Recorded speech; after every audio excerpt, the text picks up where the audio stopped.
my screen up. And unless I hear otherwise, I am assuming everyone can see my screen. Teresa introduced me and told a little bit about my background. I am a former agent, so I have walked in the shoes of a real estate agent. I've been in the safety business for 26 years.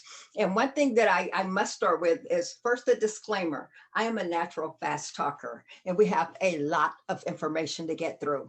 If I am going too fast and you can't understand me, just send Teresa a message or raise your hand, wave the white flag or anything, and just ask me to slow down. You can put it in chat. I am perfectly fine with that. I'm happy to do so. Also, I'm interactive. I'm going to ask questions. I know you all don't want to hear me talk for 2 straight hours. I will ask questions, and I forgot to check in with Teresa, but Teresa, I'm assuming it's okay if you will monitor the chat as I ask the questions and let me know what's there. Sure. Wonderful. I forgot to check in with you on that. But we're going to go ahead and get started. Today, my job is to give you the tools that you need in order to have a safe office, a safe business. And one thing that I admire more than anything would be people who respect expertise. So often it's easy, especially in the safety business, from my experience, to just get anyone to say anything. But I live and breathe real estate safety. So I have to applaud the Houston Association of Realtors, first of all, for taking the approach, the proactive approach to safety, and working with me throughout the year to make sure you all have the best, I'd like to say, safety information, tools, and techniques. And I applaud them for doing this. So why am I here? The National Association of Realtors has mandated that real estate associations and boards must have some kind of safety education in order to stay in compliance. And it also happens to be Safety Month. So perfect timing here. So the question is, as far as NAR is concerned, safety is a mandatory core standard. It must be done. However, is it still a requirement? That's a question mark, but all the same, I am happy to be here. And I, again, applaud the Houston Association of Realtors for saying we want our agents, our brokers, managers, we want everyone to be safe. So virtual high five to you all for that. I hope you had an opportunity to read the magazine.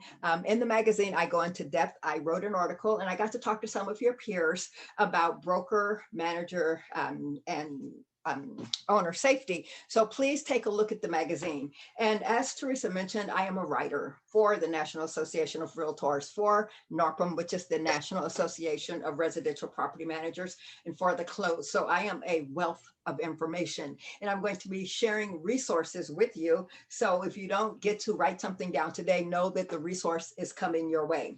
A part of the class today is the handbook that I wrote. It's the only handbook for safety practices and procedures for real estate companies. I am proud to have written it. I had a little technical issue getting the pages to turn, so I'm working on that. But as soon as I get that worked out, you will get a link to the handbook, and it is your handbook. You can personalize it if you want to, but the bottom line is it's a tool for you to use to make sure you're following the steps that we talk about today.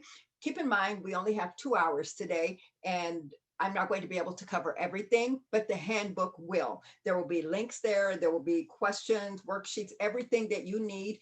And the way I look at it is if you get in trouble, you need to make sure your bases are covered. So for all of the 40 plus leaders who are here today, your agents are going to get the training later on this year from me. So you can say without a doubt that my agents have had expert training. And if something goes wrong with the agent, then you are, how do I say this delicately? You're covered because you've taken the time to implement safe practices in your office. That's what the handbook is going to do. That's what we're going to talk about today. And one of the things that I have run into through the years is when someone says, oh, we have a safety policy. And then I said, whoever did your training, whatever your policy is, can it hold up on the witness stand? Think about that. Imagine for a moment that something happened to one of your agents. They had an open house and something horrible happened. And then the first thing that most people do is what? They want to sue someone, right? If you can show, and you will be able to, that, hey, I have a safety policy in the office, and here's how I shared it with every single agent in my office. They know the safety policy, and they've had opportunities to get the training. This is what I've done to eliminate this kind of problem. Then, even though we can't stop them from suing you, imagine how well that leaves you. You can say you've done everything in your power. First and foremost, safety culture starts at the top. If as the leader, if you think safety is important, then everyone who works with you, who works for you is going to think safety is important too. If you blow it off like it's not a big deal, whatever, that's the culture in your office. So it's up to you to establish the safety culture. My job is to give you the tools to do that. Safety needs to be an important part of the way you run your business, not only for liability purposes, because again, it will help you reduce liability, but recruitment.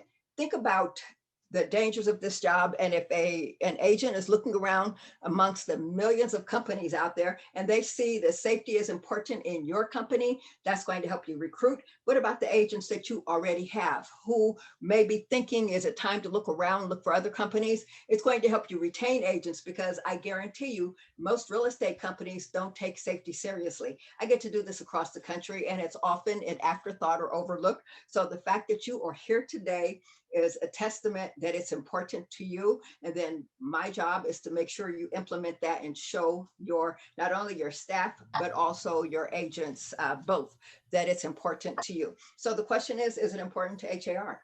The answer, let me answer that. I'm working with them on a series of classes. The answer is yes. They pick the leader in the field. This is what I do. This is all that I do. So yes, it's important. One thing that's a question mark is, do consumers know that safety is important? Oftentimes they don't. However, I will say that during this pandemic, everyone has had to be safe, and consumers typically can blow off some safety concerns. During the pandemic, they weren't able to do so. So everyone now knows that safety is important. What I say is we need to continue the conversation. We're still in a pandemic. Of course, the vaccinations are out. People are getting vaccinated and people are getting more comfortable. But here's what I want you to do. I want you to make sure that the safety culture continues. Let's not get comfortable. Let's not stop what we're doing that got us here to this point safely. Let's continue it while everybody's already accustomed to it. So that's probably the most important thing. So the question is, as a manager, how do you show that safety is important to you? How do you let everyone know that this is a big deal? This is a priority in our office. A few ways, and this is what we're going to cover today. There needs to be regular expert safety training. In this situation, the Houston Association has your back. They've got it scheduled out for the rest of the year, so you're covered there. And you can supplement it, of course, and after that, you can do something different, but that's been done. Having a safety plan. I'm going to talk to you about how to create a safety plan. When I talk to your agents, I'm going to talk to them about creating a safety plan. And the most important thing is a plan without enforcement means nothing. So we can have all of the safety policies and procedures in place. If people ignore it and blow it off, we've wasted our time. So the goal is to support, is to continue enforcing the safety policies. And sometimes it's easier to say, not today, or we'll do it next time. Those are the times when issues arise. And again, as leadership, you need to consider liability. So the one time that you are lax on enforcing a policy, maybe the one time something happens, and then there goes your defense. Here's my first question, and I'd like you to answer it in the chat. Are real estate companies required to provide safety training? Let me see a yes or no in the chat, please. Let me know if your company is required, either by your headquarters, your owner, or by the association. Anyway, are real estate companies required to provide safety training?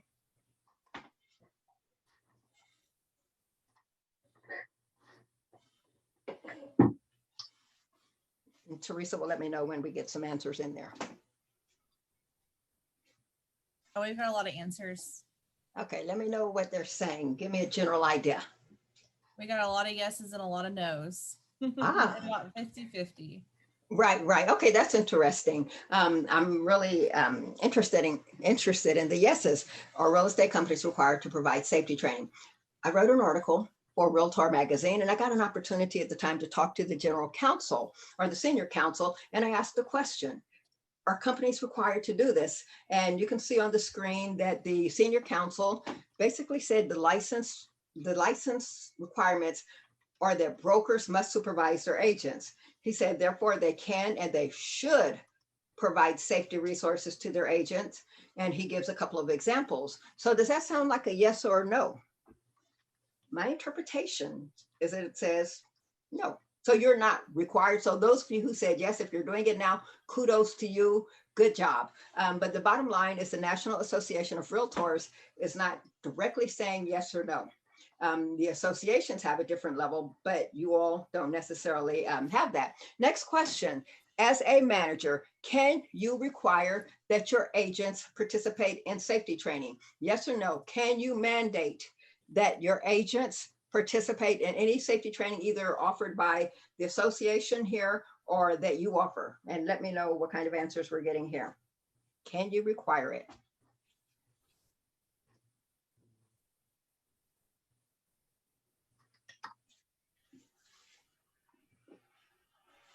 I'm curious to see what you all say here.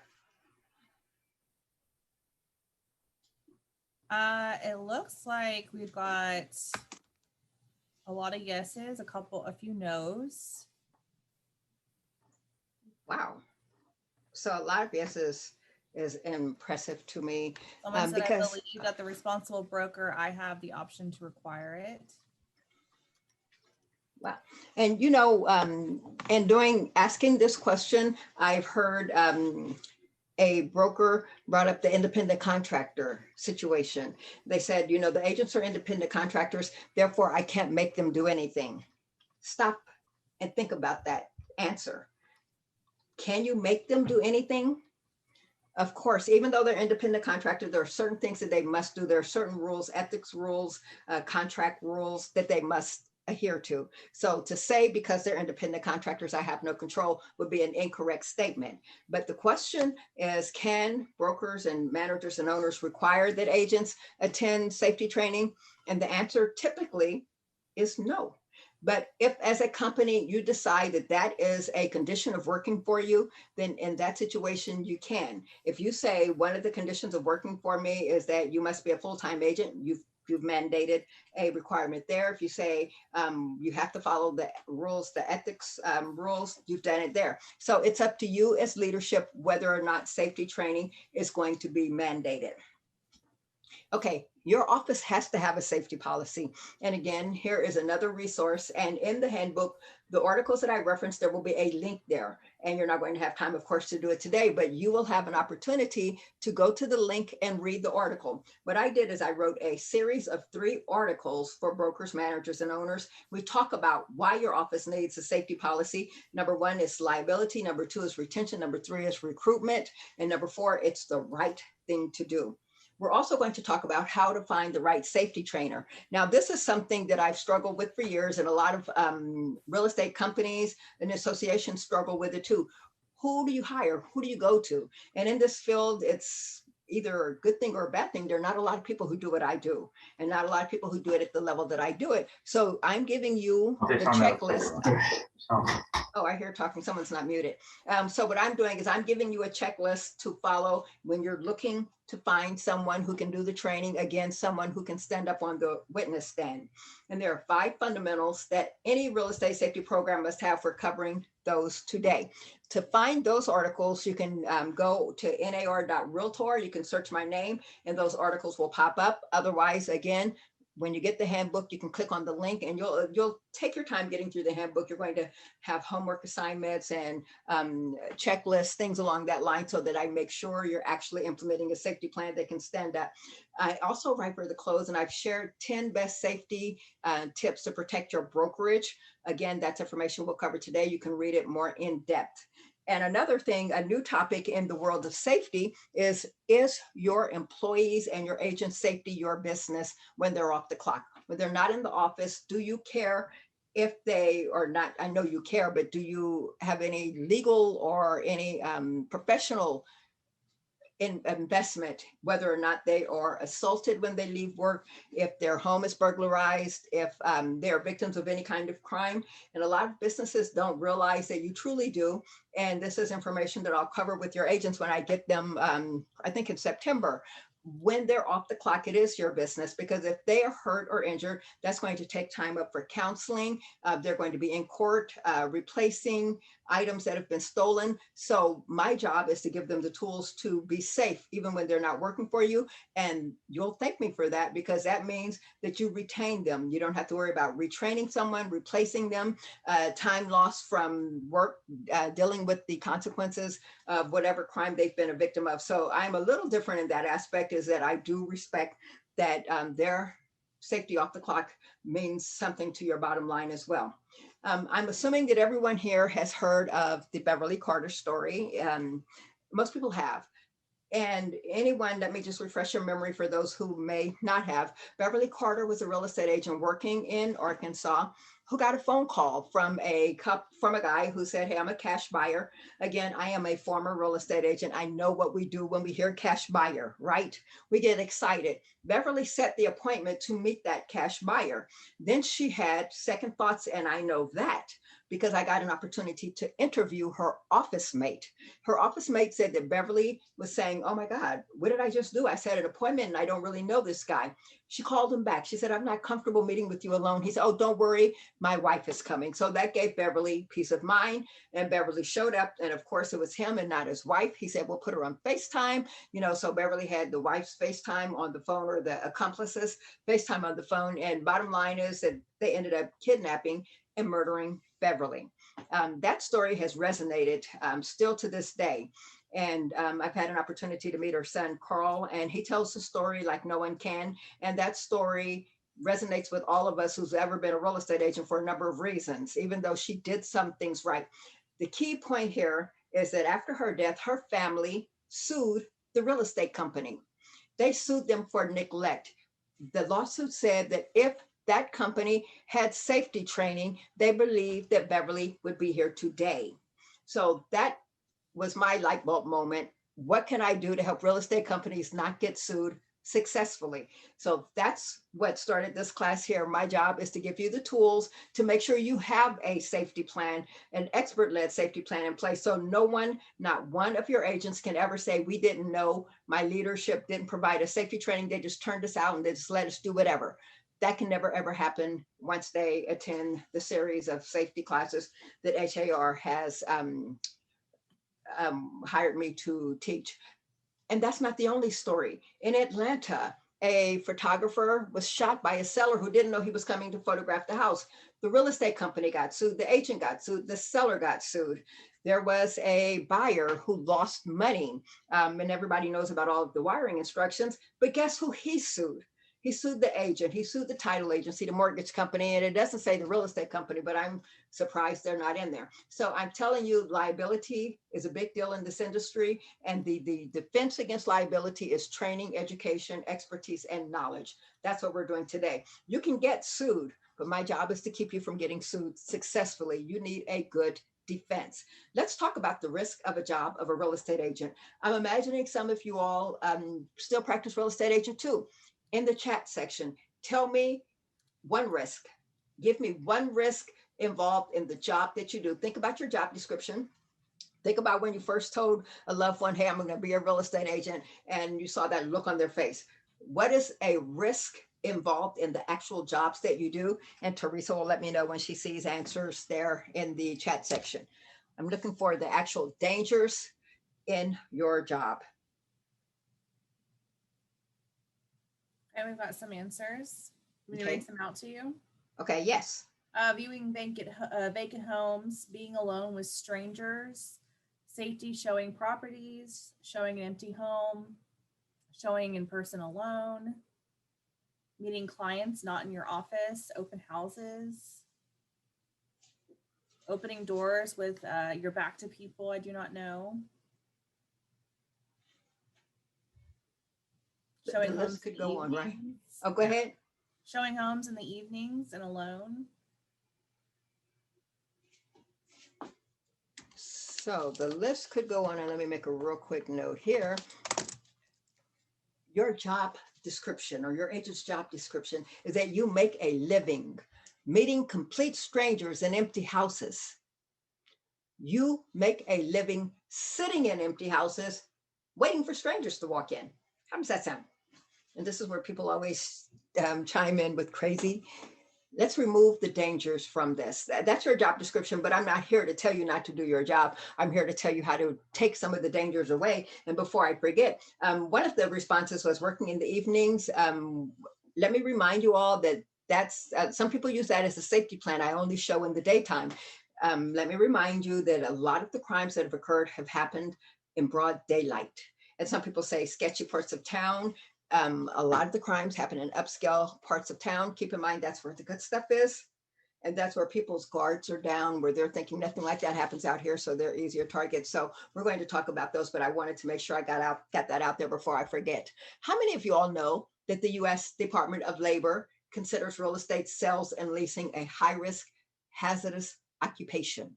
It's right up there. It's up there with the dangers of law enforcement officials, convenience store clerks, those jobs that you, in the middle of the wee hours of the morning, you pull up at a convenience store and you see that one person working in there, you're thinking they're crazy. I would never do that. The Department of Labor puts your job right up there along with theirs. Again, the goal today is to remove those dangers. A lot of people know the Beverly Carter story, but they don't know the other stories. And there, of course, would be too many to be able to tell you about. So let me just summarize some for you. Two recent murders of real estate agents. This one was in Omaha, and this was, I want to say, in December.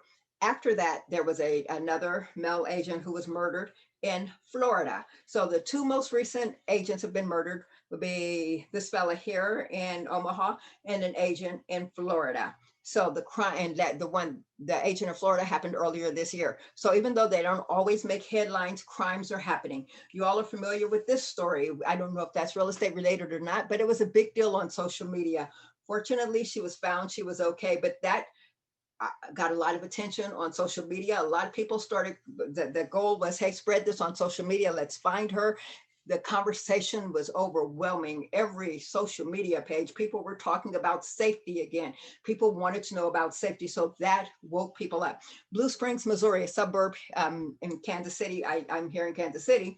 You all know that if you are investors or property managers, formerly called landlords, you all know that there has been an eviction moratorium. You all are probably familiar with the tenant movement, and that would be a national movement of those who say cancel rent. You know, we need an eviction moratorium. People shouldn't have to pay for rent. People should be able to live for free. It's a right. That is dangerous. It is dangerous if you're an investor. It's dangerous if you're a property manager. And I have we already did the whole property management class, and I'm sure it's recorded, where we talked about the dangers of that whole movement. Someone was getting evicted and he pulled a gun on the person evicting him. In this situation, it happens to be a process server who had a gun, who shot the person who was trying to evict him. He was injured. That's my sister, my twin sister, Stacy. Stacy is a real estate agent. She and I got our licenses together 35, 36 years ago. She's still an agent. She happens to be at the front of this tenant movement. She is the one saying, and she's a property owner. And she's the one saying, you know, we haven't gotten paid rent for a long time. What about us? And she's the one saying, let's get rent paid instead of stopping evictions. So she's on the front line. So suddenly her life is in danger. They use, she's been threatened by a guillotine. I guess that's the thing that they do. So now she's in danger. If you are a housing provider and you are evicting tenants and the moratorium is going to end at the end of this month, that's a whole nother level of danger that you need to think about. So these crimes are happening. You all remember in Virginia, the agent who was hit in the head with a wrench, she happened to be a black belt. She was able to fight back. Seattle, there was another eviction. In Ohio, a real estate agent was standing in front of her listing. These two guys pull up in a car and they ask for her business card. She goes to hand it to them. They try to pull her in the car and kidnap her. She was able to get away. Monique Bao was a real estate agent killed New Year's Eve last year. David Stoko is an agent who was killed January 2019 while evicting someone. I can't go through every single story, but the stories are out there. Whether you know them or not, they're out there. And the agent in the virtual video, and everyone, I think that one made national news. You saw the agent being attacked on the porch camera. she did some things right. So when I talk to agents, I share with them the things that those agents have done right when they've been victimized. I think lessons learned is a big deal, and it's a great way to teach. And speaking of which, I got selected to speak at the National Association of Realtors conference. If you're going to be there in November, look me up. I'm going to talk about lessons learned, crimes against real estate agents, and what we need to learn from them. There have been so many different stories. This happened in Houston, the phone calls, and I know that was a big deal. And I did one of the programs and got a lot of engagement there. So the crimes are out there. The job is to stop them. Look at the 7 names on the screen here. Do you all notice anything about the names that you see on the screen? Just in the chat section, let me know if you see a trend or if you see anything there that you notice. Any trend?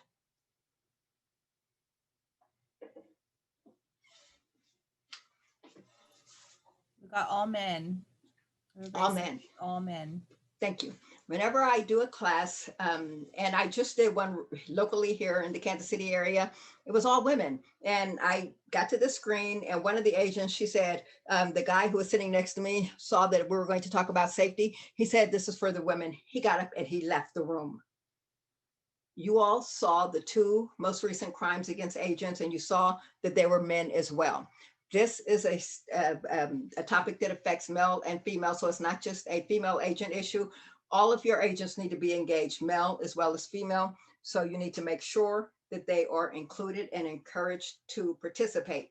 I wrote an article for Realtor Magazine. This was the most read article of the year in 2017. The most read article because it's a topic that's not often talked about. So when you're talking safety, please make sure you're not addressing it just to your female agents. Male agents need to hear it too.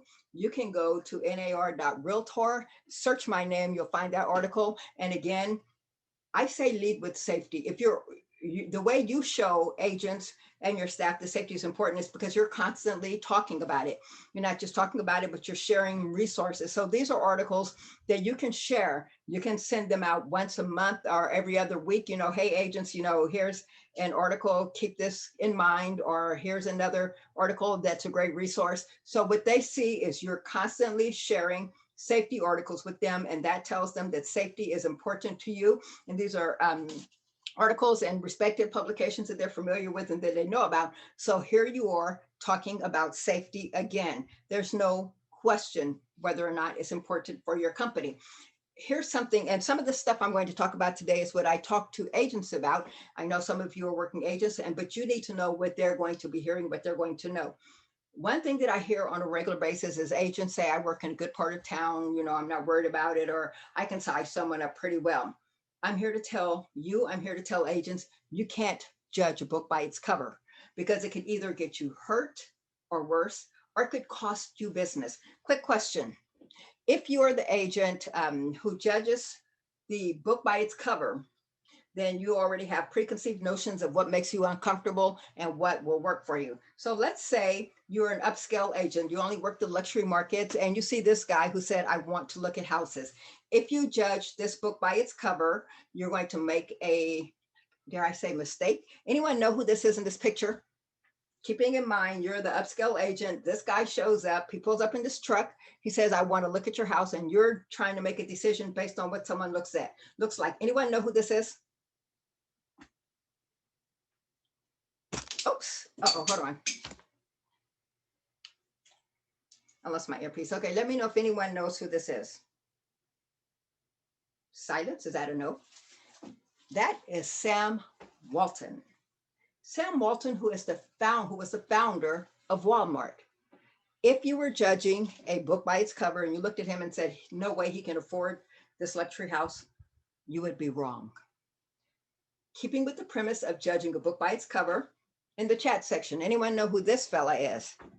Put it in the chat section, because a lot of people judge this book by its cover. And if you're the agent who says, "I can tell by looking at someone whether or not they mean me harm," Ted Bundy is what's in the chat. People know it. People know it without a doubt.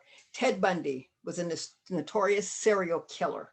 People described him as charming, a good-looking guy. So if you use the physical description as a guide to whether or not someone means you harm, this one would have gotten you killed.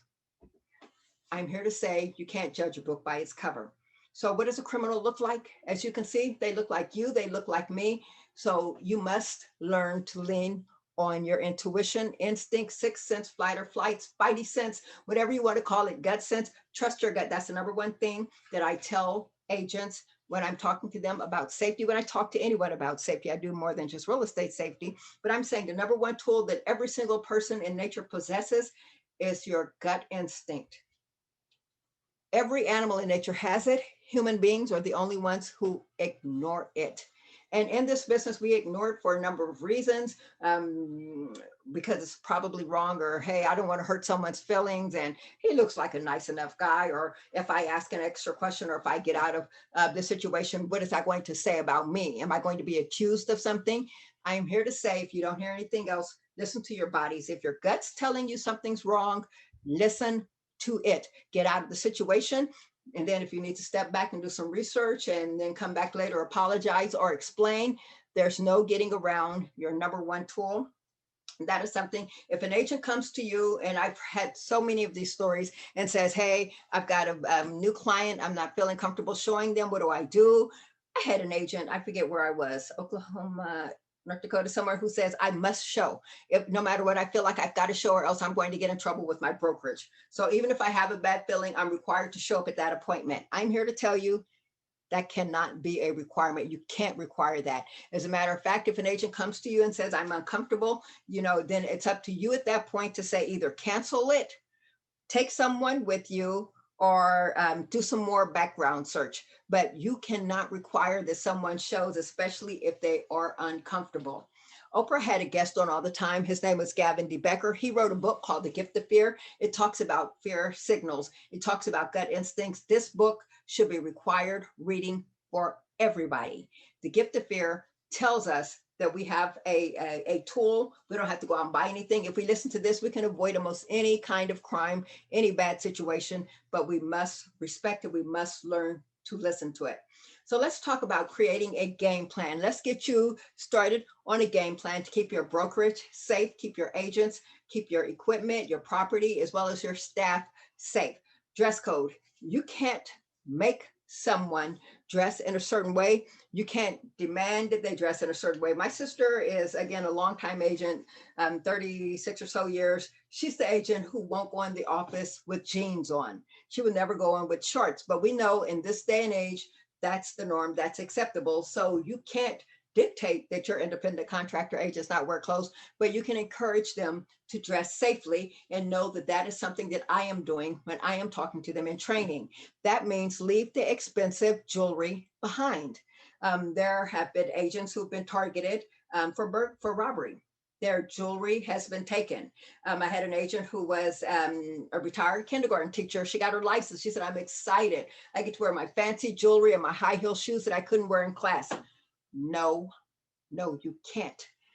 You're already a target. I don't know if y'all remember what Beverly Carter's murderer said, why he targeted her. He said she was a rich agent who worked alone.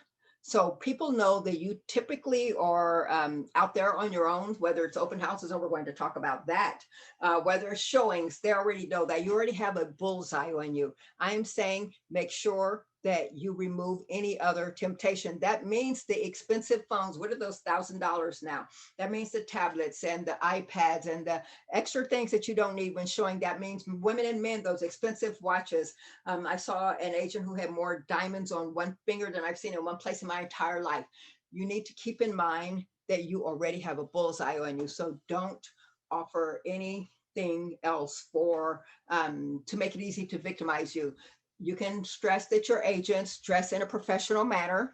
And by that, I mean, leave the expensive jewelry for special occasions. One thing that I say to agents is don't wear high heels when you're showing.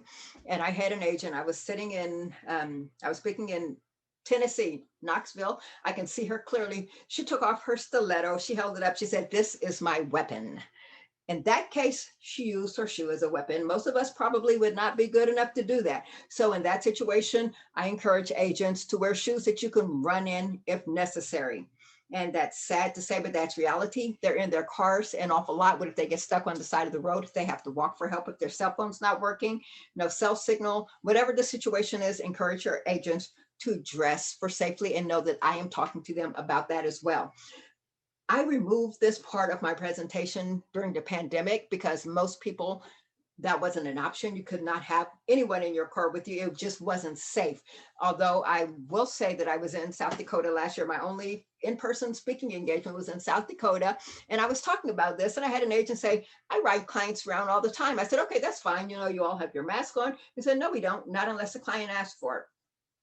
And I didn't realize that South Dakota never closed, but you all have your rules there and you know that we're loosening up, but there is still a pandemic. So you need to make sure you talk to your agents about safety even during the pandemic.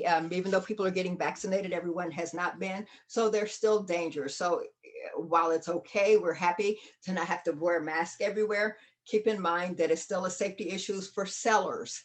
They don't want people. I have a friend who lives in Canada. Her house is on the market. She said people were coming in, touching everything and opening up things, and she had to disinfect her entire house when they left. So keep in mind that your agents need to lead with safety, and that's one thing we'll talk about. I teach leading with safety, that they're telling their sellers, this is what I'm doing to keep you safe. You know, I'm asking you to have the surfaces disinfected before I show, have lights on, have drawers open, closet doors open. The less that we have to touch, the safer for you. You're having that conversation with the sellers, and the sellers think, oh, this agent's looking out for me.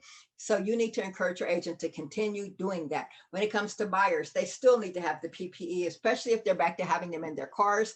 It's still a contagious virus out there that we need to be careful of. So if your agents are the ones with the PPE kits saying, hey, you know, if we're in the car together, we must have masks on, we're showing we must have masks on, lead with safety. Everything must be about safety so that they know that it's important. Here's another area of concern. And a lot of times you, again, they're independent contractors. You cannot control it. I have had some real estate companies, agents tell me, hey, my broker won't let me put my picture on a business card, or our company doesn't allow that. So you have to determine whether or not that's a rule you want to enforce. But when it comes to pictures on business cards, that could be a safety issue. I have seen some things. We're going to go through some of the things here, and then in a bit, we're going to take a break. So we've got a break coming up. Keep that in mind. But let's talk a little bit about pictures and how that's a safety issue and what your role is as leadership. There used to be a Google Plus group called Hot Real Estate Agents. I kid you not. I cannot show you what else was on that page without getting in trouble. Thank goodness Google Plus is gone, but agents would do anything to make the phone ring. This is a billboard, and one of these days I'm going to have Wendy Heath sitting in the audience asking me, why am I showing her? She's in a bikini and it says got real estate. She said her website traffic jumped when people saw the billboard. I am telling you that you need to do what you have to do to market, but you still need to keep safety in mind. And you may offer guidelines to your agents about what is acceptable, especially if your company name is on it. Male agents, do it too. So this agent says, if you look at the last line, that agent is saying you have to look at creative ways these days, even if it means pimping yourself out. So you need to be careful. If your company name is anywhere, you can see his company name is in this article.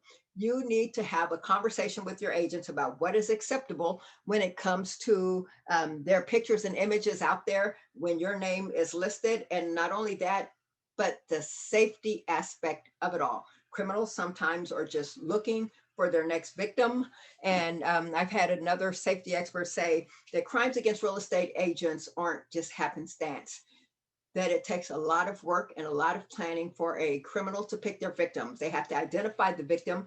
Now they have to look them up. They have to set up a meeting with their victim. Now they have to get in their car and go to where the victim, their proposed victim is. There's a lot of work involved. The real estate agent needs to make that job for that criminal harder, and they need to not do what gets the attention of those criminals. And that's a lot of what I talk about. I was in Vegas having the same conversation about being careful with the image that you're putting out there. I had a table of agents who they were not happy with what I was saying. I said, let me see your business card, because they didn't think there was a problem using pictures to promote. The picture on the top left in the cat suits, that was their business card picture. This is their website. It says call our hotline for any of our angels. What kind of phone calls do you think those agents are getting? Again, if your company is leading with this kind of branding, you need to be careful as to what you're setting your agents up for. And if your agents are out there doing this in your name, you need to be careful as well. So the question is, how do we solve the problem? How do we remove the danger, respecting the fact that these are independent contractors? First and foremost, you're taking the first step now, the step today, learning how to put safety policies and procedures in place. The handbook is going to be the most valuable tool in your, as they say, toolbox, your toolkit, because it's going to have a checklist and it's going to guide you through everything you need to do to set up the steps that we've talked about today. Real estate safety training has been handled. I'll be back in September. Those are some of the classes that I teach, the social media, the technology class, as well as the safe practices. Education is truly the key. When I talk about the crimes against agents, it's a training issue. If they had training, we would not be here. One thing you need to do is you need to talk to your agents about their virtual showings. Everyone had to go virtual last year in order to stay in business and in order to be successful and to keep our sanity right to be successful. You had to do that. You need to make sure you're having a conversation or that you have a policy in place with your agents. If they're going to do virtual listings or virtual open houses, they have to follow certain steps. It should not be a free for all. Go do the video and come back and, let's post it. You need to remind them that they need to be careful what is shown in the video. And don't forget, in the handbook, there is a policy here, what they need to do, safe ways to work virtually. They need to make sure that they're not photographing that expensive art collection, a gun collection, expensive electronics in the media room. Focus on the room, not what's inside, because criminals were working from home too. They sat behind their laptops and they were able to virtually case properties without leaving their house. And if the agent's pictures were careless, they could see all the valuables in one property. Then all it took is what? A phone call to go see that property or to show up at an open house. So you need to have a conversation about virtual safety too. Talk to your agents about working on location. Last year, everybody thought they wanted to play the social media game. Algorithms favored you if you go live. Agents were going live from open houses from everywhere, not necessarily thinking about the dangers. One thing I do is I talk to them about the dangers of going live, letting your location be known, because stalking is a big deal in the real estate community, but also what they were telling people about where they weren't. That's at home. No such thing as privacy. And it was an eye opener to let agents know, here's the information that's out there about you. Here's why you need to be careful when you're checking in different places and you're telling people, hey, I'm broadcasting live from an open house. I'm telling them why that might not be the safest thing to do. And here is the workaround. Looking at the clock here, we're going to cover a couple of other topics here, and then we're going to take our break. But let's talk quickly about Facebook. You all know that the National Association of Realtors has a social media policy. Make sure you're up to date on that. I want to talk about the safety side of it. And this is a conversation that you need to have with your agents in your office. You need to let them know that there are dangers involved. First and foremost, the NAR recommends a business real estate Facebook page. A lot of people are on their personal pages talking about real estate. That's dangerous. Not only dangerous, but it's not allowed, not by Facebook.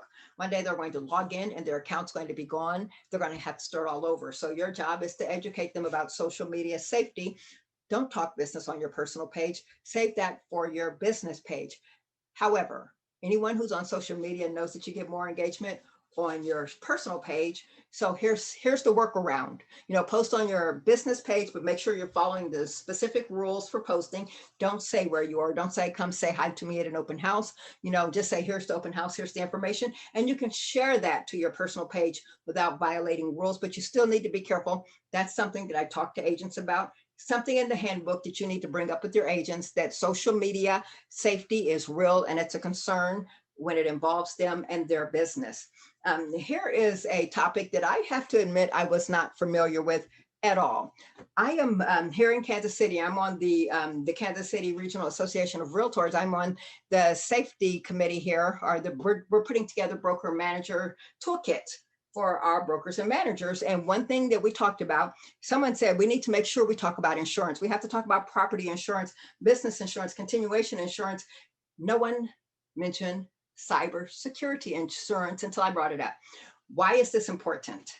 Do you all remember the story I told you about a buyer who lost $150,000? They wired it and it was a fraudulent wire, they in turn turned around and sued the real estate agent, the company, the title company. That's why cyber insurance is there, in case you don't want to have to write a big check, or if you can't write a big check, if you or your agents are involved in some kind of identity theft or victim of spoofing, phishing, any of that. If your account gets hacked and your client information is out there and you get a lawsuit, cyber insurance is a requirement. So if you have not already considered cyber insurance, add that to your checklist. If you have a broker, tell them you need to get a cyber insurance policy. But what I teach, not only you, but agents, is let's avoid those claims to even start with. Wire fraud is not even, you don't blink your eyes anymore when you hear about wire fraud. It's happening on a regular basis. And I'm sure you all know that it happened to one of the smartest real estate agents in the world. I think she is, Barbara Corcoran. And she lost almost $250,000, no, $400,000. She was able to get it back because she knew the steps to follow, but someone within her chain didn't know the steps and they fell victim and wired the money. So there are certain steps to take to get the money back. And if it's not done in a timely manner, that's where you get opened up for liability, something I cover in the technology training that I'm going to talk to your agents about as well. So you help lessen the risk by having protocols in place right up front. So hopefully you never, ever have to use that cyber insurance policy. So there are certain ways that they get your information. And this has happened. Almost everyone here has saw a fraudulent charge on their bank account or their credit card, had their identity stolen. Everyone has. The goal is learning how to prevent that from happening up front. And just in case it does, you need to make sure you have a policy in place that's going to help stop it. All cybercrime has one thing in common. Only one thing has to happen for you, either your agents or your company, to be victimized for a cybercrime, and that's interaction. You have to push a button, you have to reply to an email, you have to click on a link, you have to provide information in order for you to be victimized. If you don't do those things, it won't happen to you. But if you do those things, it's going to happen. And training is the way to prevent those things from happening. Your agents need to be trained on what to look for, how to recognize a fraudulent email. Do you all remember the recent story last month? A real estate agent in California had someone sending out an email in her name. They copied her email address, added an extra, they added a number, and they sent out a horrible racist email. And then an organization picked it up and shared it. And the agent said, "It's not me. Someone did that, and this is going to kill my business. It's not me." So what you need to do is to make sure your agents know how to recognize fraudulent emails so that they don't become victims of cybercrime, so that you don't ever have to worry about defending against it. If you have, and I know you have a domain name, your agents are out there using Gmail and Yahoo accounts because they're easier. That needs to stop today. They need to use your domain name, real estate agent at HoustonRealty.com, because criminals see those free email accounts. They get excited because those are easier to hack. And if they see a domain attached to it, they know that your company has IT security protocols in place. Those are not so easy to hack. And they get excited when they see the free ones. They get concerned when they see the ones that are your domain. Plus, for basic information, risk assessment needs, you need to know what's going on in your name, in the name of your business. So agents should be required to use domain name real estate accounts. Of course, they can point them to their Gmail or Yahoo account, but the domain name should be attached to that real estate account. We're going to take a break now. We're going to take a 10-minute break. And then, so right now it is 5 minutes until the hour. We're coming back at 5 after 11, and we're going to wrap it up. So see you back at 5 after 11. Okay, we have 50 minutes left, so let's go ahead and get started. And I'm assuming you all can still see my screen. Zoom has been an important part of our lives. Without Zoom, I don't think I'd be in business, and many people wouldn't. But we have to be careful. Now, we know Zoom had a problem with Zoom bombing, and they handled that problem. But what is still left would be Zoom breaches.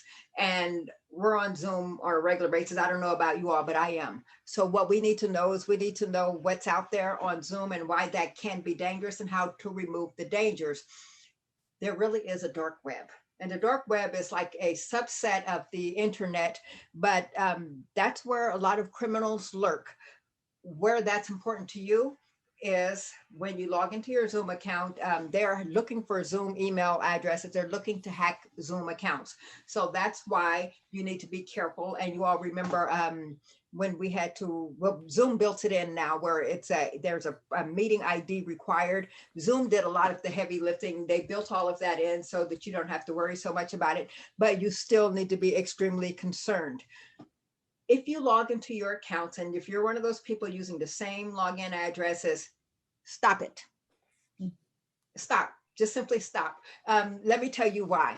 If the criminals on the dark web can access any of your accounts, they now have them all. Look at that bottom box, and I forgot the .com, but that's the proper spelling. This is something you're going to do when we get done today, because it's going to take maybe a while. You're going to go to haveibeenpwned.com, and it's spelled right. There is no vowel between the P and the W. You're going to go to haveibeenpwned.com. You're going to enter every email address that you use to work with. And then you're going to be surprised when you get back a list of different accounts and websites that you visit that you have registered that have been breached. That includes websites like Canva, like Poshmark, and so many others that all of us use on a regular basis. I got a list of 28. It said all of these accounts that you've registered and logged in have had a breach. You need to go to them and change your email address.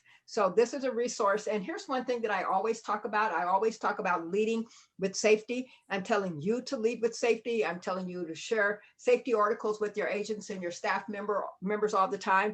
I'm telling agents on a regular basis to share safety information with the consumer. That means the existing consumer, the seller they have now, the buyer they have now, the potential consumer, the ones they want to work with. Be the source of information, be the source of safety information. That's where this is important. This could be an email that goes out today. You know, hey, I'm looking out for you. This is you all as brokers, managers, and owners. Hey, agents, staff members, and anybody else we do business with. I learned about this website, and you need to check your email addresses and make sure that you're not part of a website that's been breached. If so, you need to change your passwords. That's a contact. What do you need? 33 contacts before they, in the marketing world, before they decide to work with you or use you. But I'm saying on a regular basis, you need to be sharing safety information. Here's one today. This is the one you can send out today. haveibeenpwned.com. Find out which accounts that you are members of that have been breached. Change your email address. You'll get a thank you back. That's not spammy. That's not salesy. That's informational. You will get a thank you back. You need to know that there's no such thing as privacy. You probably already know that. How many of you all have any kind of a digital assistant in your office? Just type yes or no. Digital assistant in your office, an Alexa or Google Nest, something in your office or your home office that you use as part of work. Let me see a yes or a no. We got some yeses and some nos. And we also have a question too, whenever. Okay, tell me the question. It says, for clients, I use Team and use domain email. Could you comment? Microsoft claims it is much safer than other products. Oh, a Microsoft Team email account is what you're saying? Mm-hmm. I think that's what he's saying. Okay, I don't know if you're saying as a domain, so you're saying John Smith at team.com. Is that what you're saying? And if so, here's what I'm saying. You can clarify, let me know if I got the question right or wrong. What I am saying is in business, you should be using the real estate, or your agent should be using the real estate company domain, because here's what I'm assuming. I am assuming in your real estate office that you have a security protocol or IT protocols established. That means that you have the firewalls, that you have antivirus software installed within your program. So that tells me, that tells any criminal that this is John Smith at HoustonRealEstate.com. So Houston Real Estate has an IT team, and this is not going to be an easy email to hack. So that's why I say it should have a domain name. Your agent should be doing business under your domain real estate because you control the security of it. Does that answer the question, or is that a whole totally different conversation? Should I talk, ma'am? Go ahead. I use personal domain, Nishan at nishankhan.com, and use Outlook. So all my business email comes to this email through the domain server. Okay, so what I'm assuming then is that you have done your due diligence, that it sounds like you're your owner, your own company. So you've done your due diligence and you know that the protocols are in place. For the average everyday real estate agent who is Susie Smith real estate at gmail.com or Susie Smith real or Tommy Smith real estate at yahoo.com, that's where the danger is because there's no protection on a free email account. So yours sounds like you may be covered, but for those who are using Yahoo and Gmail, that's where the concern is. That's where the danger is. So your company should have a domain. And again, it should be John Smith Real Estate at HoustonRealEstate.com. And Houston Real Estate should have done their due diligence and have security procedures in place. Okay, so I hope that answers the question.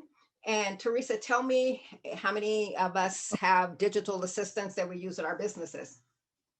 There's quite a few that do. Probably like 60-40 based on these answers. 60, wow. 40, yes. I do. Wow. Okay, so those of you who are using them, you need to be careful and you need to beware. And I pretty much moved the slides out, but let me talk briefly to this because most of the time people say no. So let me tell you why this is an issue.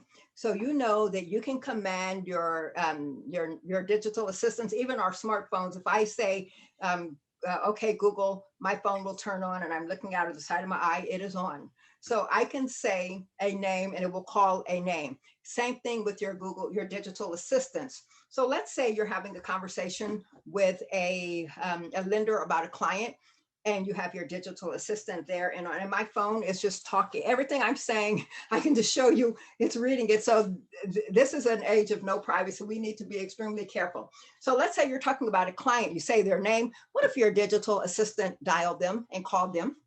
And you're having the conversation about them and you're not aware that they've been called. Can you see how that might be an issue? If you're having a conversation with talking about a competitor or anything, these are ears in your home. And I don't know if you all remember where Alexa is owned by, oh darn, Amazon.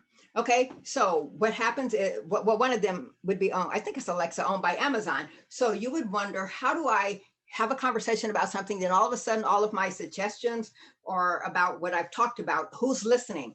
These devices are listening. We know they're listening. That's how they work.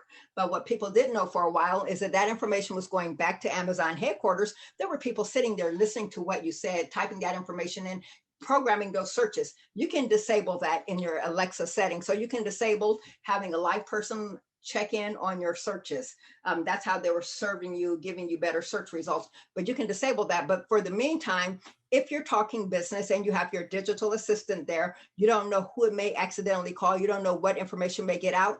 I had a technology person say, tell people to just unplug it, have your business conversations and plug it back in and use it for what you intended. Too many accidental phone calls made with these, and I know with my phone as well. So you need to be extra careful. A lot of us, oh, I'm sorry. It's okay. We have a couple questions. One relating to the devices. Can people with scanners in their homes hear me talking on the cell phone while traveling down the road? Scanners, like a document scanner, hear you talking on a cell phone? I'm not understanding the question. Like police scanners. Most of those are outlawed. I know there are some scanner apps that I just saw, but most police scanners are outlawed. So you're asking as if do you have a scanner and you're wondering who can hear on the scanner if you're having a phone conversation in your vehicle? Is that what you're asking? No, there are people that have the scanners and those things in their homes, and even devices that in days past you could hear people talking on their radios in their vehicles through your TV and things like that. That was years and years and years ago. And I've been told to be very careful about talking on the cell phone because people do have police scanners in their homes and they can hear what you're saying. I'm going to say I'm not familiar with that, and that doesn't sound like something that's going to be practical, because if it were, you would know it would be in the headlines all over. But one thing that you do need to remember is there is no such thing as privacy. But as far as someone intercepting a phone call, I am not familiar with that, and I haven't seen any device that does that, and I'm always looking. So I'm going to say that that is more than likely a no, that those scanners can't hear what's happening on your phone calls. However, again, if you say the wrong thing, your phone is dialing someone and your whole conversation can be heard. So you still need to be extremely careful. I'm the girl who's always looking at my phone and making sure that it is turned off. But let me say this, and this kind of leads to the next question.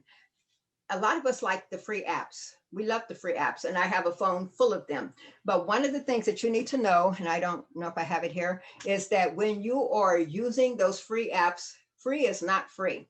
In order to get a free app, you have to give a permission to, and I don't have, I took the screen away because I knew we were going to run out of time, but let me tell you, this is important, and thank you for bringing that up. When you choose a free app, we breeze through it so quickly because we want to download the app, but it says, do you give us permission to access your contact list?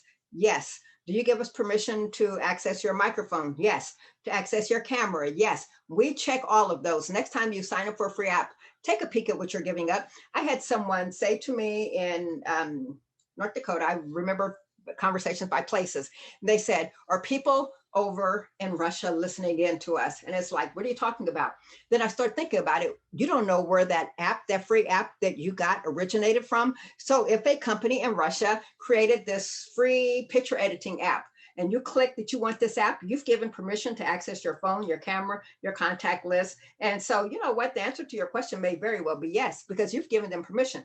There has been times where I would look at my phone and all of a sudden it would say listening. And it's like, I didn't give you a command to listen. What are you listening for? And that I would look at the top bar of my phone and I would see an eyeball shape like a camera. And it's like, wait a minute, I didn't turn my camera on. What's happening? I can't complain because I have given those so-called free apps permission to access my phone at any time. And they could very well choose when to listen in, when to look and see what's going on. I can't say no because I've given them express permission. So good point there. If you want an app and you don't want to give up your privacy, then pay for an app. But free is not free. You give up privacy in order to do so. Excellent question. Excellent segue. Okay, so let's talk a little bit. Unless there are any questions, let's talk about seller listing safety plans. One thing that I do with agents is I'm telling them how to get more business using safety. I am giving them the tools to do this. So here's what you benefit, how you benefit as a company, as an organization. This is a real estate company that really cares about their sellers. You know, their agents are out here telling me how to keep my house safe and secure while it's on the market. No one else is really doing that. They walk in the door of a listing presentation with a seller security checklist. They're not talking to me about market CMAs. They're not talking to me about marketing the house, virtual tours, open houses. They're talking to me about making sure my valuables are put away. They're talking to me about making sure my mail, all of my identifying information is out of sight. And they're talking to me about lighting, why it's important to have good lighting at night to keep the house from being burglarized, why good locks are important, why landscaping is important other than aesthetically. And you all know that it's a hiding place for criminals. Criminals don't want to be seen. So if there's a house that's well lit, they're not interested for the most part. And then your agents are talking to sellers about who can look. If someone comes to the door and wants to look at a house, don't let them in. Here's what you do instead. So these are conversations that your agents are out in the field having, and this shows consumers and the community that this real estate company is serious about safety. Think about people who have to put their house on the market and they're all of a sudden having to open up their house where their kids sleep, where their valuables or everything they own in the world is in this house. They're opening it up for the public to walk through and they're somewhat nervous about it, but they don't really have that conversation with the agent because the agent is coming through talking money, talking net proceeds, talking about getting it on the market and marketing it. And here is an agent who walks in with the seller listing safety plan. That's something, again, that I provide to your agents to use in their listing presentations. They're talking about keeping them safe.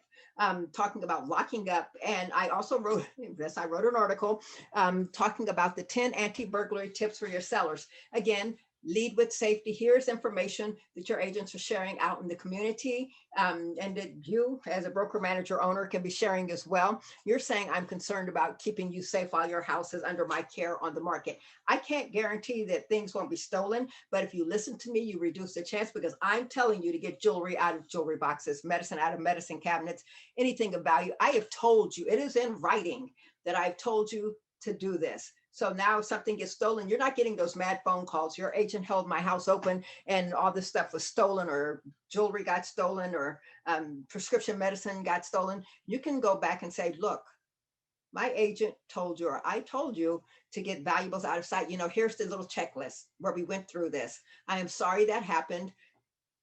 But bottom line, I tried. So that's where you are adding value there. The home security checklist, you can find that on nar.realtor. And then more than likely, I will stick that page in your handbook.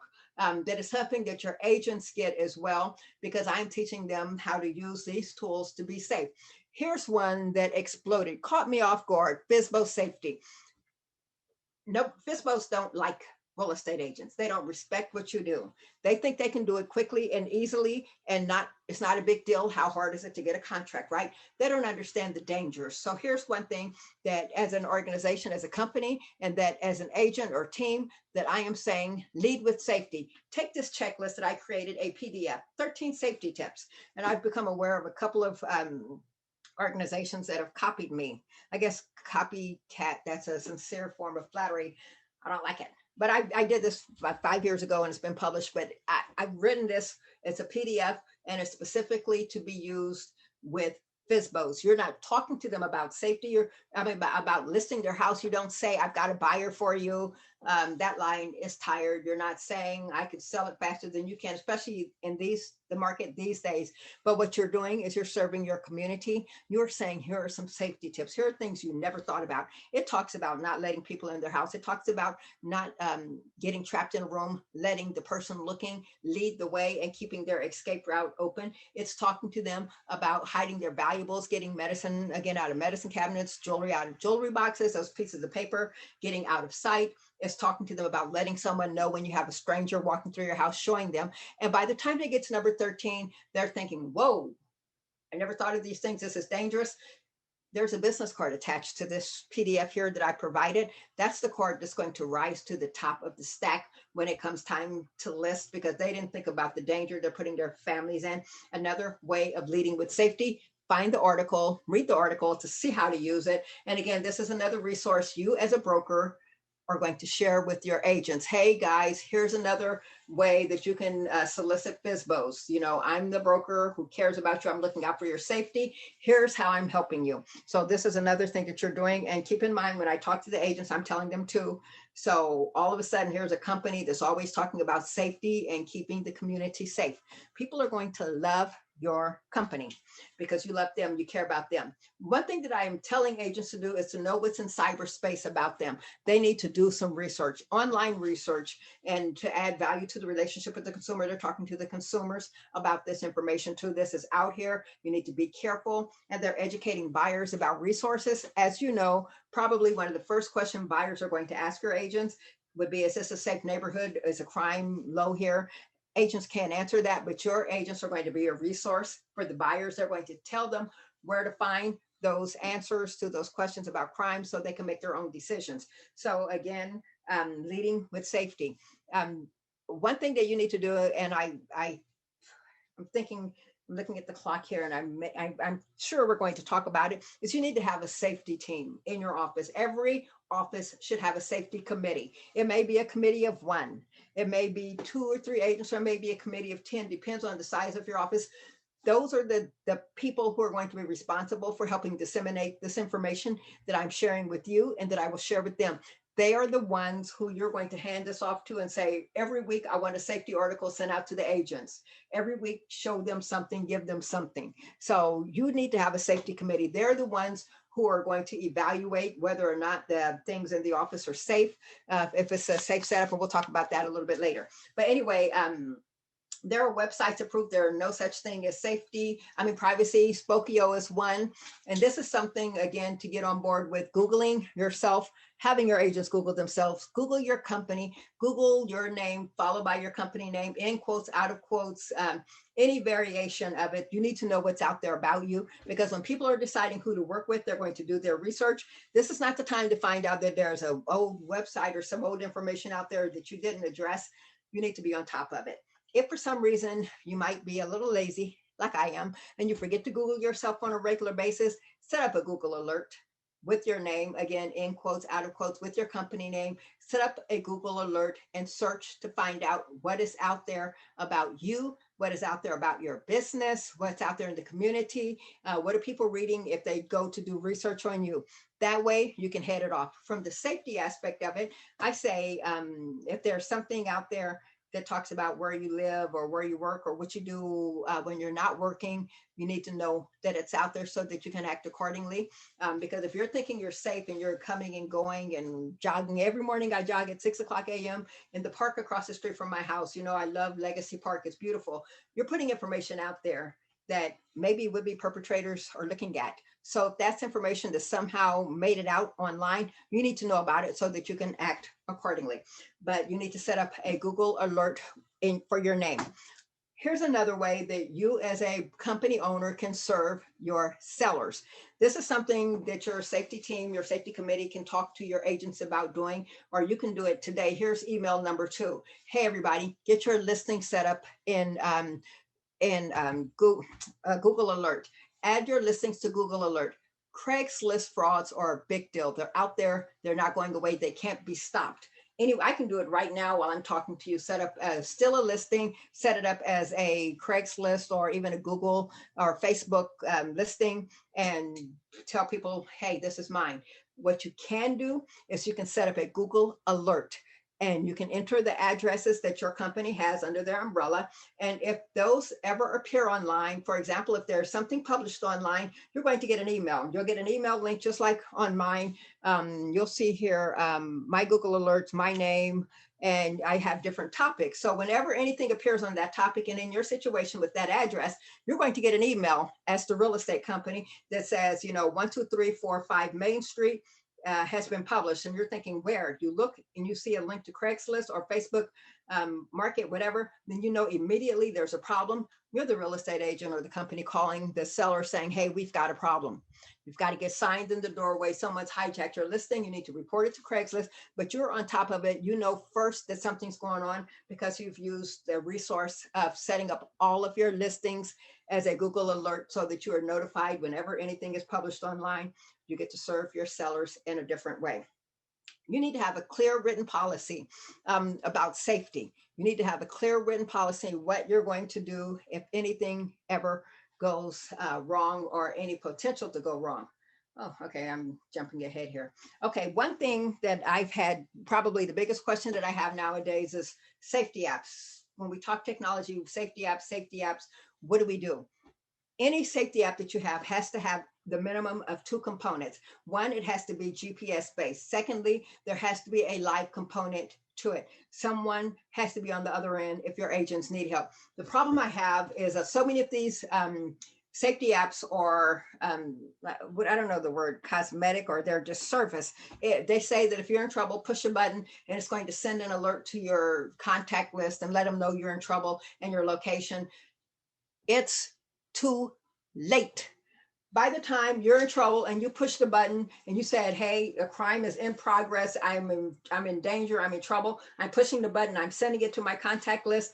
If they don't have their phones on them, if they're not paying attention to their phone, if they don't know where their phone is, if they're not looking at their phone, help's not on the way. You only push those when a crime has been started, when a crime is in progress. It's too late. You're simply sending the responders to a crime scene. Look for an app, whatever it may be, that has a live component. So let's say you're in trouble and you push a button and then you need a person to come on, whether vocally or in real life, saying, hey, what's going on? Or they need to be able to look at you or hear you and say what's happening or see what's happening. And then they need to be able to get to you. One thing that I do, that I say, is here's how you use a safety app in a truly proactive manner. if you have done your due diligence, you screened a person, and there are ID apps out there, you all know that they track for, they look for convictions. So if you are concerned about meeting someone new, you type in a phone number and you'll get a report back immediately saying whether or not that person has been convicted of a crime. Excellent, excellent layer of safety. However, keep in mind that all criminals haven't been convicted or convicted yet. So you could have someone who is a serial criminal who hasn't been caught yet. And we all know it takes what, about, and I've read a statistic that they've committed maybe 12 or so crimes before they're caught. So you still need to be careful. You don't completely let your guard down, even though that's an excellent layer. You don't completely let your guard down. You're front and center with someone, and all of a sudden you feel a little uncomfortable. Criminals are cowards. You pull up your app and you push the button and you say, hey, buyer, meet my safety partner. This is Susie. So Susie's there. Hey, how are you doing? All of a sudden, the maybe would-be criminal knows, oh, she's not alone, or he's not alone. There's someone here. There's a witness. Game changer. And more than likely, they know my location. So it has to have a GPS feature. And secondly, there has to be a live person on the end. Otherwise, you're just sending someone to a crime scene. Do your homework. And hopefully, and then it will, of course, have the GPS where people can find you, know where you are. If you're operating from your phone and doing business, your phone needs to be hack proof. Who can tell me the one thing that you can do today, if you haven't done it already, to hack proof your phone? Type it into chat. One thing that you can do to keep whoever finds your digital brain, your business. This is my phone is my business. If I lose my phone and someone finds it, the question is, do they have access to all of the emails that I've sent, any information that I have on there? And in your case, do they have access to your client information, maybe financial documents? What is the answer? How do you hack proof your smartphone? One step. We have some people saying VPN on phone, password, access, passcode, Bingo. thumbprint, eye recognition. And then we also had a couple questions too. Okay, so let me answer this and then I'll take the question. But a PIN, a code, something that they can't access your phone without. For example, if you do business on your phone, and I know you do, you're emailing your clients, hey, I need this information, or what's your income? Give me your financial statement, any data whatsoever on your phone, and you leave your phone at the coffee shop, someone picks up your phone, and now they have access to all of your client information. You have to make that hard phone call and say, hey, I'm sorry, someone has my phone. I don't know where your information is. It's easier to simply have a password, whether it's the fingerprint or a code set up to prevent that from happening. And as a brokerage manager or owner, this is where you can strongly suggest, if not require, if they're going to use a phone to conduct business in your name, that they must have a password or a PIN on their phone. Otherwise, you're going to deal with the fallout when someone's information has been hacked. Okay, what are the questions?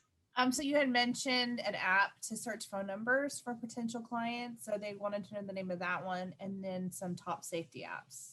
Okay, the app as Forewarn, and I know most people are familiar with it. Forewarn is an excellent resource for actually being able to search a phone number and get a criminal report immediately. I've had an opportunity to interview them for some of my Realtor Magazine articles, and you'll of course have a link in the handbook.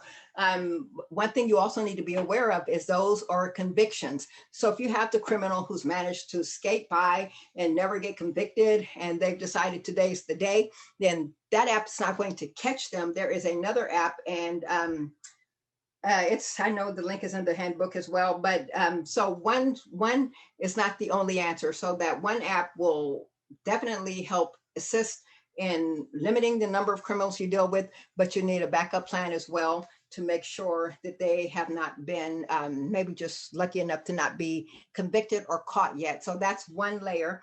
Two, a safety app that's good. And the one that I referred to here, it's called Agent Safe Walk. And the thing I like about them, and there are tons of apps out there, I wrote an article about the 9 top safety apps, and I list them all. I list their pros and cons. This one actually has a live video. This is the one where when I push a button, a person's going to be there. And as a broker, manager, owner, you're going to get to select who is going to be the person to get these calls. It could be your safety committee chairperson. It could be the receptionist. Keep in mind, these calls will probably happen once every other month or so, only when an agent feels super uncomfortable with whoever's standing in front of them.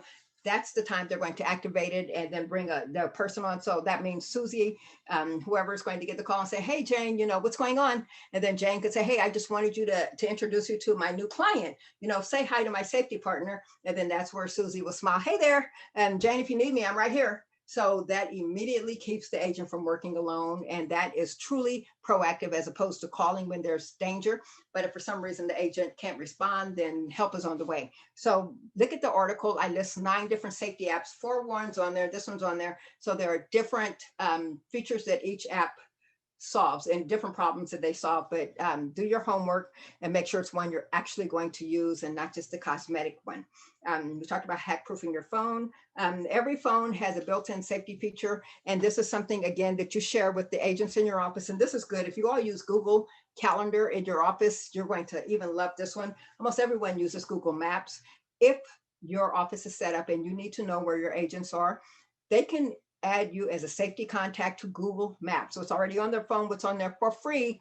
They can add you as a contact, and then for 3 hours, they can allow you to access their location information. So you or anyone on their contact list can turn to your phone and say, oh, Susie's at Main Street right now. Oh, okay, Tom just left. Tom's over here on Grand Boulevard. An agent will give you permission. You can say, this is what you do when you're working. Check in with me on Google Maps so I can know where you are. And in real time, you're watching where they are. An agent is being able to tell the maybe buyer or whoever's coming in an open house, hey, my location's being tracked, so I can't drive too fast, because I need to make sure that my office can keep up with me, or my partner, my safety partner can keep up with me. Another free resource that I talked to them about that's already on your phone, and you can limit the time. Only during showings can someone pop in and take a look at where they are in real time, or you can say 24/7 and give a list. So that's a free resource that they need to know. I lost my phone one time, and I got home, got to my computer, find my phone, and it showed me everywhere that I had been with my phone. So you definitely need to make sure that you pay attention to that. Let's talk really quickly. We've got got 20 more minutes and a whole lot of information to cover. If you think I'm talking fast now, you just hold on. Tracy, can I interject for one quick second? Sure. I just wanted to mention that HAR has also made it possible for the agents to use something called verified user, which is a system that they could pay for on an ongoing basis, but it lets them at least verify who they're going to go see. So if they go to the HAR website and just type in verified user, they'll be able to use that app too to help them with their safety. Thank you for bringing that up. And excellent point. I did get a chance to see your tech person. I forget his name. He talked about it. Excellent point. Thank you for bringing that up. I don't know how I slipped that, but yeah.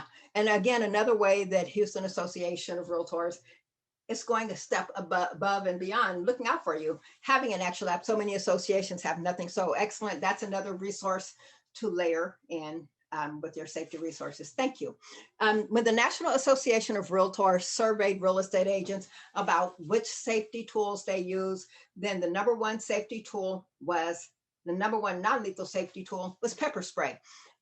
I got questions about guns. What does NAR say about gun usage? Again, I got to talk to the legal department, maybe general counsel, I forget who at the time, but NAR doesn't have a rule regarding weapons being carried when working. They refer you to your association. So your association would be the one, and I don't know if you all, if anyone on here knows what HAR's rule is regarding having a gun or a weapon, but bottom line is agents need to check with the association, first of all, to make sure that it's able to be carried. And then I also tell them to check with their company. So if your company has a rule about weapons, you need to make sure that's front and center, that if your agents can carry guns or weapons while working, you need to make it very clear and outline any limitations or policies. Very important information. The #1 non-lethal safety tool that real estate agents like is always perennially pepper spray, non-lethal product. What I do is I educate agents who need to know the difference between mace, which is a brand name, pepper spray, which is what law enforcement officials and postal carriers use, as well as tear gas, which is the old formula. I tell them how to identify each one and which one is suggested. Nothing is 100%. You need to make sure that you have a rule in your company, or let your agents know if it's permissible to carry these products. And if so, if there are any certain rules, while they do so under your name in your name. So that's your responsibility to let them know what your thoughts are, what their thoughts are. I've had some brokers, companies buy pepper spray to give to their agents in that situation. And I provided through 26 years, provided plenty of pepper spray, but no matter what, you need to do your homework and make sure whoever you're buying from, first of all, knows what they're talking about. They know how to use it. They know the ins and outs, the ways to use it. They also have vetted the product. They know it's a legitimate product, that it works, the supplier, and then they can describe the time, the way to test it, to make sure it's going to work, the expiration date. Just know who you're buying from and that you trust the resource, and that the agents are trained on how to use it, when to use it, and the laws involved in using pepper spray. Make sure it's legal and that they know the rules. So that's definitely something to think about, arming your agents, and different varieties, different choices. Let's talk quickly here about what to do if an agent comes to you and says, hey, I've got this creepy guy who's following me, or this creepy girl is harassing me. She won't leave me alone. I need to warn other agents. Here's where, as a owner, you need to go to your association or board. If you take this on your own and you start issuing out alerts, hey, John Smith is creepy. Don't let him look at your houses. Don't let him look at your listings, or don't work with him. You're opening yourself up for liability issues. Don't do it. Don't spread the word. You need to go to your association, and your association knows the rules. They can't just do it willy-nilly either. They have to follow certain procedures. Number one, NAR tells them that they have to go to the police. So they have to file a police report. This is something you can do even as an office, to file a police report. Encourage the agent to file a police report. For whatever reason, agents don't want to bother the police.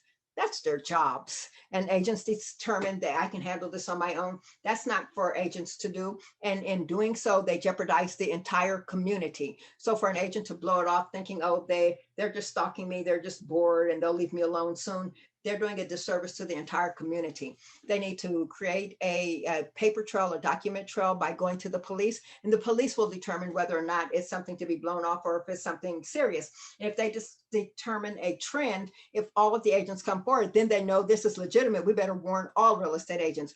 So your job as leadership is to tell agents that if there is any crime, any suspected crime, anything that makes them uncomfortable, go to the police, and the police will guide you from there. And as an organization, talk to your board here and let them know so that they can follow proper format and send out alerts, letting people know that this person may be a danger. But if you do it on your own, or the association does it without going through the police, liability. Imagine that person who may be innocent but accused, and you've destroyed their jobs or their careers or their family life. You're opening yourself up for liability. But if you go to the police and the police take a report, that information is in a public police report, then you can say it. But make sure you know the rules and that you follow the rules. Certain ways to create a warning, and this is again for the association to have a template. So if you rely on your association as a resource in these situations, that's what's going to keep you out of danger. Let's talk quickly about office safety. If I were to ask you who is the most important person in your office to keep the office safe, I don't know how many of you all would say the receptionist or the front desk clerk, but that's true. Think about it. They are truly the gatekeepers. They're the ones who enforce any front of the office policies. If your policy is that everyone who comes in the office must show ID, then that receptionist has to buy in and they have to implement it. I've had a couple of agents come up to me and say, we have a sign on the front desk that says you must show ID. And the receptionist tells us how many times people look at that and they turn and walk away. That's telling. So if your office policy is that you must have a sign at the front desk, the receptionist needs to buy in. They need to have to be trained to know what they're looking for. But the bottom line is that they must be consistent. There cannot be a time where they pick and choose who they ask ID of. If they ask one, they have to ask all, or else you could find yourself in trouble, discrimination situation. So the front desk person is the one who's going to keep you out of trouble by applying rules consistently and across the board. You need to keep your office safe and secure. That means the equipment inside of your office needs to be secure. If someone breaks in and your equipment is stolen, have you engraved it? Have you, and then there used to be invisible ink pens. You need to mark everything of value, their printers, from the cameras, and I'm looking around my office trying to think anything of value, anything electronic, anything that anyone could steal needs to be marked.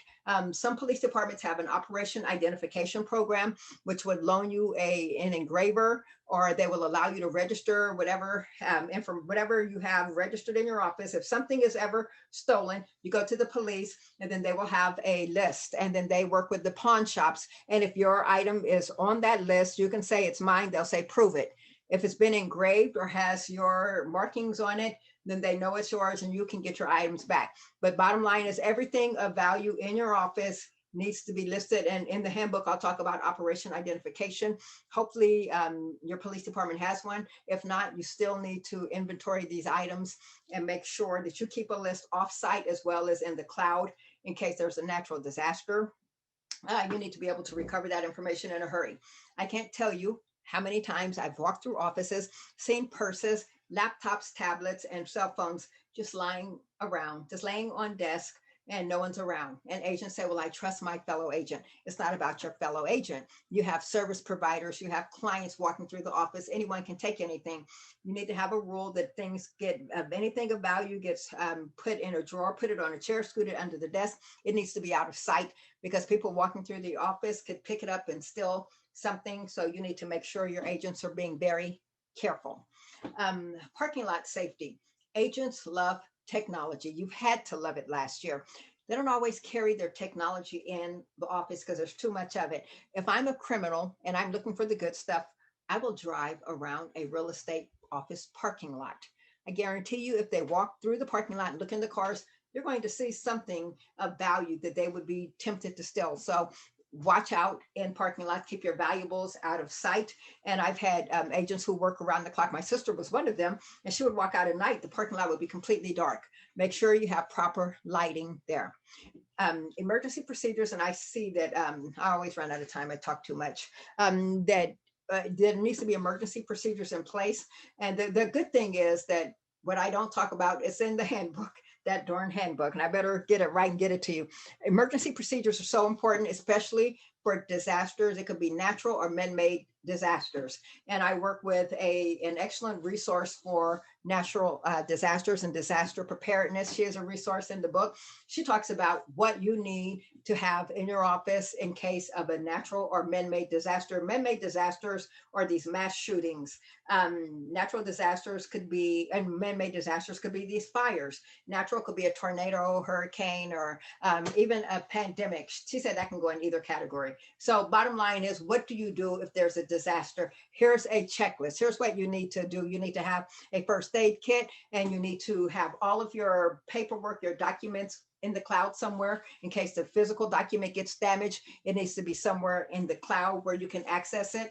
She says within 2 years of experiencing a natural or a disaster, that companies are out of business because they didn't plan accordingly. They didn't take the steps that they needed to protect their physical office, the contents of their office, as well as their people. So watch for that checklist. And workplace violence, I'm going to touch upon this here, but workplace violence is also something in the news. And I don't know if you all realize that 2 real estate offices have been the victim or the site of workplace or mass shootings. One in California about a couple of months ago. That's where the 7-year-old got shot. His mom was trying to protect him. She got injured. He got shot and killed. There were I think 4 people who got killed there. And then the other one happened, I want to say, a month later in New Jersey. A disgruntled agent went in, he shot fellow agents and himself. 2 real estate offices that were the site of workplace violence tells me that we need to be having this conversation. Disgruntled clients, could be agents, it could be contractors. You need to know what to do. And then I'm going to wrap up with a way that will help identify these situations before they occur. If I can do that in 8 minutes, I'm going to try. But anyway, what you need to do is when you get the handbook, take a look at the workplace violence procedures. Right now, if someone walked into your office with a gun and started shooting, do your people know what to do? The answer is more than likely not. So you're going to talk to them, and this is where your safety committee comes into play. You're going to have drills. Remember, when we were kids, we used to have fire drills. Nowadays, it's sad, but in schools, they're having these shooting drills Offices, businesses, you need to have them too. You need to talk about what do we do as a business if someone walks into our business with a gun. You need to talk about the procedures, the steps to take. That includes fleeing. If you can run and get out in a hurry, that's the number one step. You're talking to your agents about leaving stuff behind. Don't try to grab your purse. Don't use the elevator. So you're having these conversations. This could be the topic of your your regular meetings. Don't forget, every meeting should have a safety topic. You can cover it in 2 minutes, 3 minutes. You know, here's the topic of the week. And then also the little handouts that you share. You need to talk to them about locking the room, locking the door, getting in a space. So that means in advance, you have to identify the space. This is the room we're going to go to. We're going to lock the room. We're going to barricade the door. We're going to use that piece of furniture and this to barricade the door. And then we're going to move away from the door. So these are conversations that need to be had. And again, this is like a whole nother training that I offer, but for our purposes today, I'm telling you, it needs to be top of mind and it needs to be given some thought, and the checklist within the handbook is going to help you do that. You're going to talk to them about hiding. So you're telling them everything that they need to survive a workplace shooting, because right now, most people have no clue what to do. They don't even know where to start. Harassment in the workplace, this is real. And as you all know, that NAR has updated their harassment training. You need to be familiar with it. And that clause, the updated clause is included. And it's something that I would pass around to your agents, have them sign off acknowledging it, because the next time someone tells an off-color joke and they say, we didn't know that was harassment, they can't say that when they get a copy of NAR's updated harassment policy. And that's something, again, everybody needs to know about, but you need to be serious. If you have a harassment policy, you need to implement a zero tolerance policy. I had a broker in Oklahoma City who said that there was a guy, an older guy in the office, he was always making the jokes and, you know, he's just that way and everything. And she finally had to say, no, zero tolerance. One more joke, you're out. One more off-color comment, you're out. So you need to implement it. You need to establish reporting procedures. Agents need to know what to do, where to go if they have been harassed or if they are concerned about being harassed, even bullied. And then you need to execute the consequences. You need to say, this is what's going to happen if you do it, and follow through. Because if you blow it off this time, they'll know there's no teeth in that. I'm just going to have to deal with harassment, or I'm going to have to change companies. So keep that in mind. What we're not going to be able to cover today, but again, it's detailed. CPTED, this is for those of you who have physical offices. You need to know how to keep the physical structure of your office safe without necessarily spending a lot of money, but just simple steps that you can take. So you need to make sure that you follow their 4 principles of CPTED to show that the office is occupied. People know not to bother occupied if it looks overgrown and abandoned. That's an issue. I'm looking at the clock. We have 3 minutes.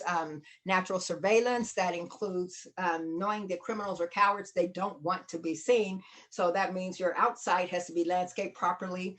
You need to make sure you have proper lighting. You need to make sure there is just certain aspects of CPTED that you can incorporate, including locks and cameras and just whatever it takes to show that this is not an abandoned property and that we're watching you. So watch for those steps to help minimize that. And I'm going to wrap up on this with this.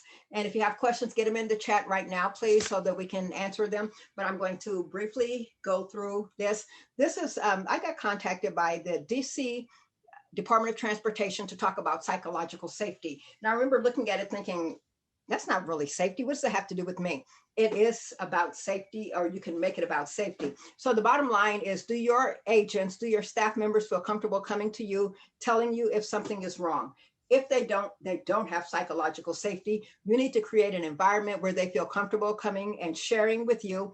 Here's something that Google did. Google studied teams. What's the difference between a great team and an okay team? Psychological safety. The teams where they felt comfortable going to leadership saying, hey, there's a problem, or here's an idea or a suggestion, those teams did better. So what you need to do is you need to be able to make an open, make your environment safe where your agents or employees can come to you and let you know, hey, there are problems here. This is what's happening. You may not know about it. And I always tie it directly to safety, because that's what I do. So psychological safety isn't touchy-feely, you know, come here and whine and we have to be nice to everybody. No, it's just saying that if you see something, say something. If you see something out in the field, whether it's a seller, a buyer, or agent, someone's not doing what they're supposed to do, even you need to say, feel comfortable coming to me, talking to me. As management, I'm going to talk to you, and they don't have to feel like they're tattletales. They don't have to be afraid to speak up, but they need the comfort of knowing that they come to you, they're going to get answers. People don't want to be shunned or shamed. So sometimes people hesitate to speak up because they don't want to be mocked. So they won't say anything. You have to remove the fear. Let them know we're all going to make mistakes. And if you see something, here's how you can report it. You can email me. You can, we'll put a box, an anonymous box out, put your concerns or questions there, but you need to make sure they know how to reach out to you if they see something that's not right. And if someone comes to you, the first words out of your mouth should be, thank you for coming to me. Don't yell, don't hit the roof. Don't say, I don't believe this. Just say, thank you for coming to me. Let's discuss. Think about how many violations are occurring, even business violations are occurring on your watch that you don't know about because people are observing it and they don't want to tell you because they don't want to deal with the repercussions. You need to make it easy to let them know that they can come to you no matter what it is. So if there are any questions, let me know. But other than that, I am pretty much done. These slides are going to, this information will be included in the handbook. I didn't get to go into great detail, but this information is there and you can always reach out to me. Yes. Okay, good. That was my question. Some people were asking if we were going to get a copy of the presentation. And so it'll be included in the handbook and everybody will receive that after the fact. If you can send that to me, Tracy, I'll send that over to everybody. Also with your contact information and the link to the September 21st and 22nd class, the Agent Safety Boot Camp. A lot of people are saying this is a great class, lots of information. They just wish it was a little bit longer. Me too. To cover everything. So right. Right. So, yeah, and I'm just kind of going through the slides so that the slides will be on the recording if you provide the recording so they can see this. And don't forget this handbook that I keep talking about. I'm working on it. I'm going to be involving technical, whoever, because I'm trying to make sure it works properly. I want the pages to turn. I want you to be able to get the information because that handbook is what's going to keep you out of trouble. So I take it very seriously. okay, great. Thank you so much, Tracy. If you want, can you please put your contact information in the chat for everyone?